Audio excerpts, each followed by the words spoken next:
ராம நாமத்தை சொல்ற இந்த ஒரு ஸ்லோகத்துல ராமனுடைய 7 व्यक्तित्वத்தை பார்க்கலாம். ராமாய ராமபத்ராய ராமச்சந்திராய வேதசே ரகுநாதாய நாதாய சீதாயா பதையே நமஹ. ராமாய மாத்ரு வாத்சல்யத்தோட கூப்பிடுற கௌசல்யக்கு அவன் ராமன், தாரக நாமமான ராமநாமம்.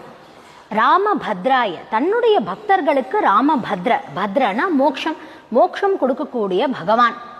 ராமச்சந்திராய தசரதருக்கு ராமச்சந்திரன், சந்திரனை போல் காந்தியும் சௌந்தரியமும் உள்ளவன் ராமன், அதை அனுபவித்தவர் தசரதர். வேதசே ஞானிகளுக்கு வேதாக, சிருஷ்டிகர்த்தாவான சாக்ஷாத் மகாவிஷ்ணு. ரகுநாதாய அயோத்தியா நகரவாசிகளுக்கு ரகுவம்சத்து சிரேஷ்ட ராஜா. நாதாய சீதைக்கு நாதா, சீதையுடைய மனதிற்கு ராஜா.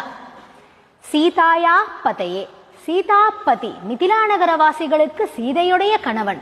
இப்படி ராமனை எல்லாரும் ஒவ்வொரு व्यक्तित्वத்துல அனுபவித்தார். ராமன் எல்லோருக்கும் எல்லாவுமே இருந்தாலும் அவளுக்கு சம்பந்தப்பட்ட ராமனுடைய व्यक्तित्वத்தை பார்த்தா.